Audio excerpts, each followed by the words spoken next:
the American job market is not what it seems. There are ups and downs in it. Hey friends, welcome to Chai and Coaching. Rob here. Again, we're going to be talking about internships in this video. Mohan, he landed 3 internship offers after his first year here for the summer. So he's going to share kind of his story, his journey, and tips to help you guys in your internship search. And so yeah, grab some chai and join us.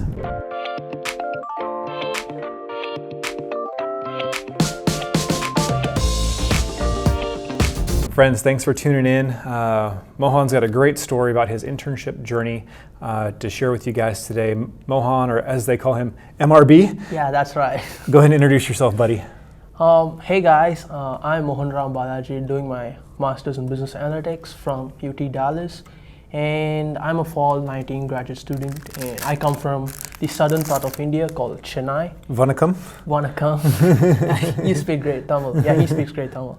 Nandri. So I did my undergraduate studies from a university called Shastra University from Tanjore down south, and I majored in electronics and communication engineering. So that's about a brief description about me. And yeah. Mohan, you're in your second semester. Yeah. How's that going? So far, so good. I've taken 3 courses. I believe in kind of taking it slow and finishing it in your own pace. So that's what's the rush? Yeah, what's the rush? You're going to work the rest of your life. Yeah. Enjoy some college. That's right. Yeah. So yeah, it's been good and did great my first semester and looking forward to next 2 more semesters. You got midterms coming up, right? Yeah, this week. Okay, which is going to be the most difficult exam?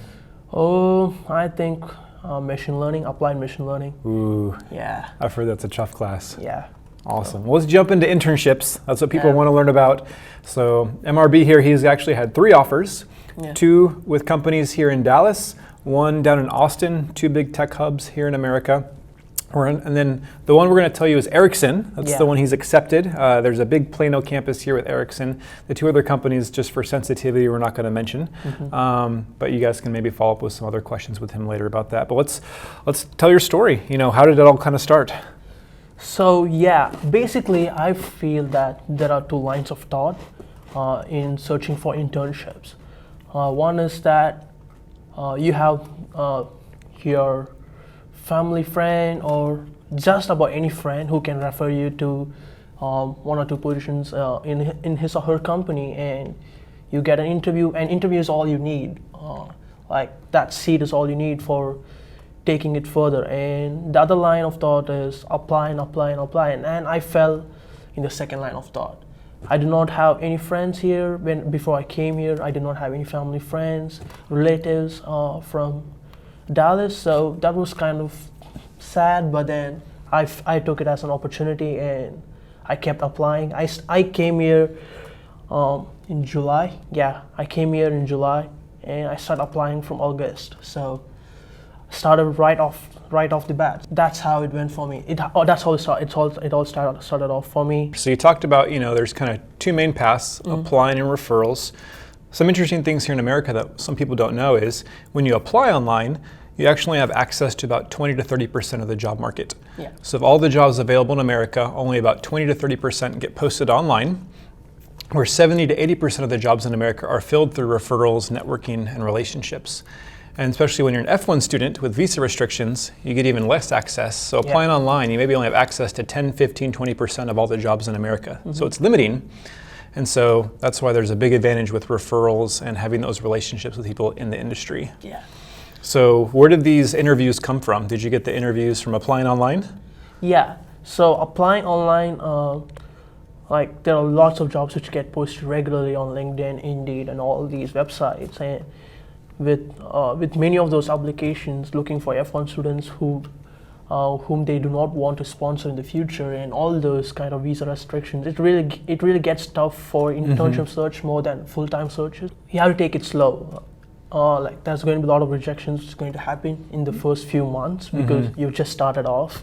You're learning. Yeah, and failure is part of whatever you achieve at the end. So I feel that way. I felt that way, and with the few calls I was getting in the months of November, December, I was just taking in. I was not planning to convert them because I knew for sure that I would not be able to convert them because of the very low amount of experience in an interview discussion with me. So I was just taking those as a research purposes. So I took it as a research opportunity. And what were some of the things you learned? So the interviewers are not really looking to drill you, at least the HR person, the HR part of the interview. So the first person who's going to call you is going to be the HR person and recruiter or HR person, any of those two people, and you would want to be very polite with them, and you would want to talk about what you did, but in a more technical fashion. So if you talk more technically, they ought to get more impressed, and that's how you try to convert. But that's just one part of the trick. But the other one is that you do lots of homework, and doing homework does not sound like a trick at the face of it, because people might say like, do your homework and just go off.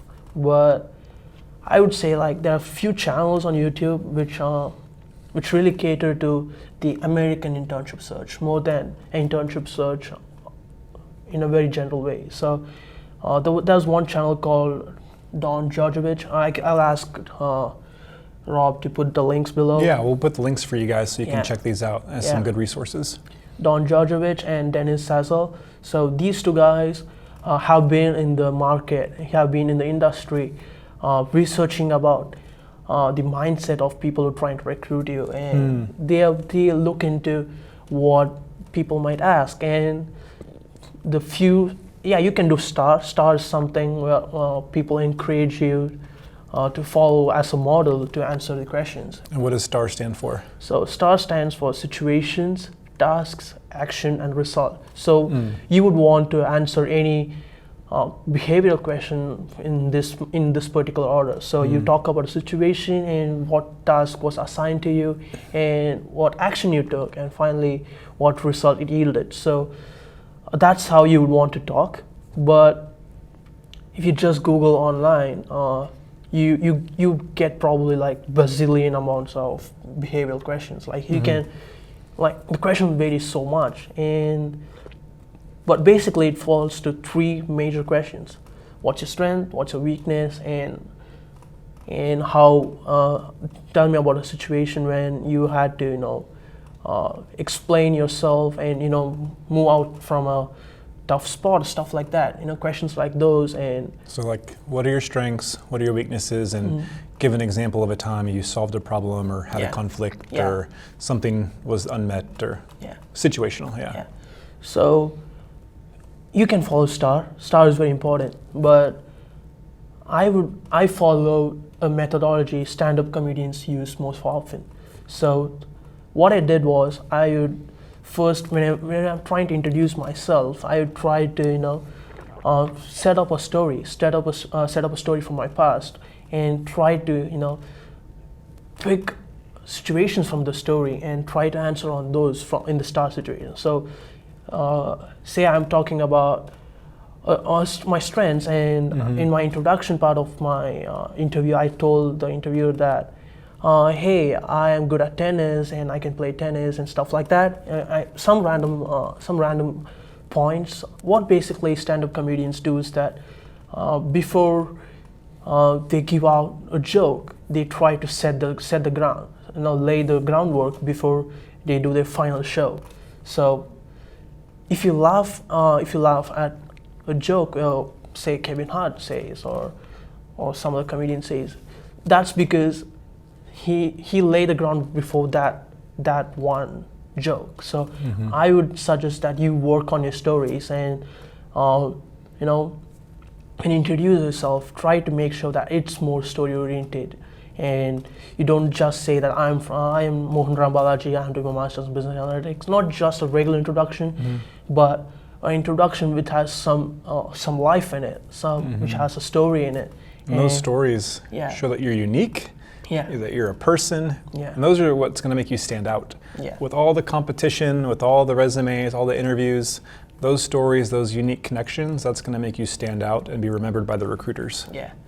So in my on-site interview, the manager whom I was talking with was calling me like, "Hey, tennis guy," it's because I told him that I play tennis, and none of the other interviewees did not say anything which caught the manager's eyes. So you would want to basically try to stand out, and standing out is very important. And if you can stand out in a way which kind of helps the cause, if you can stand out in a way in the field of what you're going to work, that's going to be even more awesome. If you can't, if you're a fresher or if you do not have relevant experience, I would suggest that just try to stand out any other way, any possible way. And that's how you lay the groundwork. And in every star questions, in every behavioral questions, in your situation part of your answer, you would want to refer back to the story. You would want to refer back to this groundwork, and you try to extract information and try to be as elaborate as possible. They expect you to be elaborate in a star question. I've seen friends, I've seen peers of mine who say that try to restrict your answers within a minute, try to restrict your answers within 1.5 minutes. But I would say that if you're really eloquent, if you're really good at what you're talking, if you're really telling a story, time limit doesn't really matter.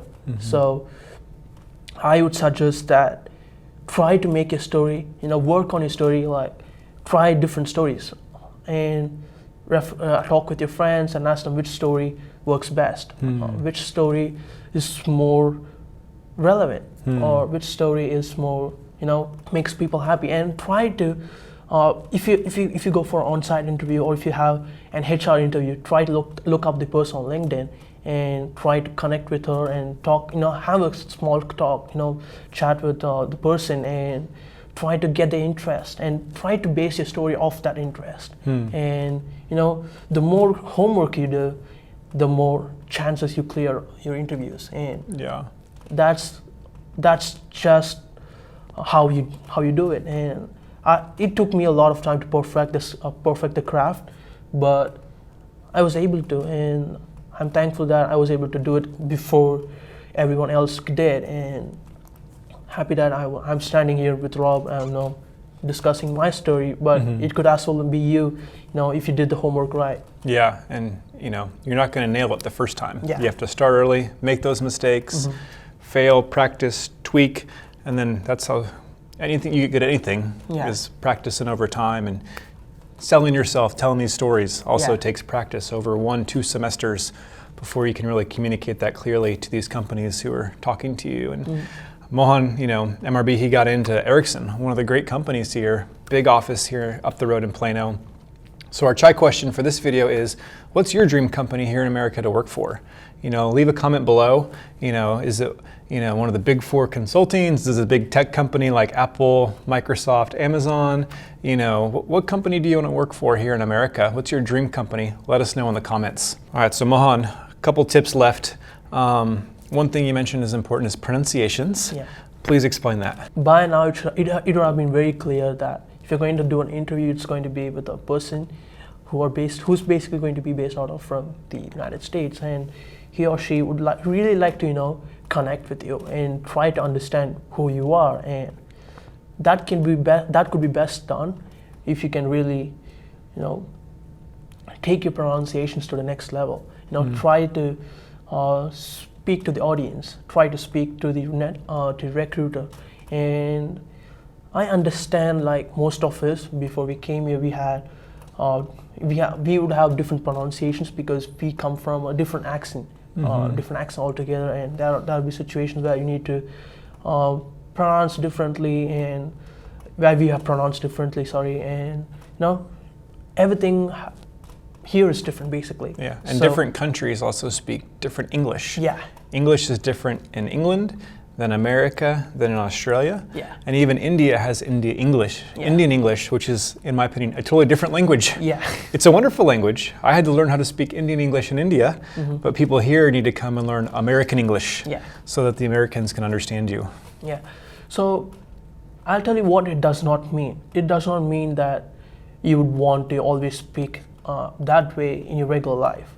But in your interviews, you would want to, basically try to please the interviewer, and that's best done when you can pronounce to the audience. And they Pronounce can rightly. understand you. Yeah. So in my first few interviews, I had difficulty doing that. So I tried to look at various interviews on the internet and try to, perfect my craft and pronunciation. Even though sound does not sound very much important, it really does play a major role in deciding who goes to the next round or who gets the job. So, but work on your pronunciation. That's very important. That's great. And one last tip you want to share, Mohan, is about networking. Why is that so important here? Yeah. So networking is also very important because earlier when we started off the video, I was talking about these two lines of thoughts. The one which most people want to take, but they really can't because of their own restrictions. That is networking, referrals, and the other one is through applying online from the day you land here. Applying online seems to be the thing for most of us when we come here because most of us are shy. We are timid. We don't want to, interact with the people here. You'd be surprised at how many international students say, Rob, how do I talk to an American? Yeah. They don't know how to talk to an American or have small talk, or you can't have a relationship if you can't talk to somebody. Yeah. So most of us try to avoid those small talks and saying, even in a very regular shop or in your grocery shop, when a person says hi, you tell hello back to him, and that's how it works here. So you'd want to do that and try to amp up your communication skills, and as a byproduct of amping up your communication skills comes networking. So I met a person here in one of my classes, and I started talking with him because he seemed very knowledgeable for his age, and that's how my networking got improved basically, and that went on. I got part of very small groups here, groups of American people who come and meet every Fridays, and we shared our thoughts and stuff like that. That's something which people really like to do here. Try to get in the gang and try to be a part of it, and basically try all boulevards of networking. Just don't do it for the sake of getting a job later on. Just try to be very honest about it. Just try to be unintentional about networking. You just want to network. You're just there to network with the person. You just try to make new friends, not anything more at that moment. But basically, you would want to convert that into something more meaningful later on. But right now, when you're trying to network at the beginning, you would want to basically, just say hi and communicate, and basically try and improve your friendship circle. Yeah, focus on the friendship. Yeah. Networking is not about what you can take. Yeah. People have these motives, if I network, I'll get a job. But these are people. People don't want to be taken advantage of. Yeah. People don't want to be used. You don't want to be used. So focus on people as friends, as relationships, about how you can give to them. And then friends, they take care of each other. Yeah. Friends refer friends, friend hire friends. So focus on the friendship and not just, I'm going to meet them so they'll get me a job. Yeah. It's a perspective shift. Yeah. If you really do it right, they would see you suffering. They would see you, applying to hundreds of jobs every week, and they would probably, offer any kind of referral themselves to you. So you would want to do it right. You would want to just focus on the friendship part of networking, nothing else, and that's how you try to improve and basically try to land something really huge. This is awesome. Mohan, what would you say now that you've been through this process, got multiple job offers, you've landed your great internship for this summer? I'm excited to hear about that. Maybe we'll have to do a follow-up video afterwards, after the interview or after the internship, so people can see what that was like, what you learned there. But what would you say is your biggest lesson learned? What's your biggest takeaway in this whole year that it's been to get this job? The American job market is not what it seems. There are ups and downs in it, and it gets super demoralizing in your search for jobs or internships, and how you're able to don't not take it to your heart, and just take it to your mind and work on your skills, work on what you can do. Is what it matters. Is what all it matters. So basically, I would just tell you, chill out, and you'd get it at the end of it. Yeah. And so many students don't get their internships until April, May, even June. Yeah. So don't panic, don't wait. I had great friends that got their internships for the summer in May and June and still had a great opportunity. So it's okay. Yeah, it's going to be okay. like MRB said, chill out. Yeah. So, man, thanks for sharing this story. I learned some great stuff. I hope it's going to help you guys. Give a big like and thumbs up to say thanks to Mohan for his story, for his advice. Hopefully it's going to help inspire you guys, or maybe give you a new idea to tweak something a little bit differently in your search. And yeah, let us know once you guys are getting your job admits so we can celebrate those and where you guys are landing those jobs. And be sure to connect with us at Shine Coaching. Subscribe, because we're going to keep putting out more videos to help you guys out to be successful here in America. Connect with us online if you have questions. We'll put his LinkedIn in there, so if you have any questions for MRB, I'm glad to help. we want to help each other out and give back from what we've learned. And thanks so much for joining us, and we'll see you guys next time at Shine Coaching. Cheers. See you. Bye-bye.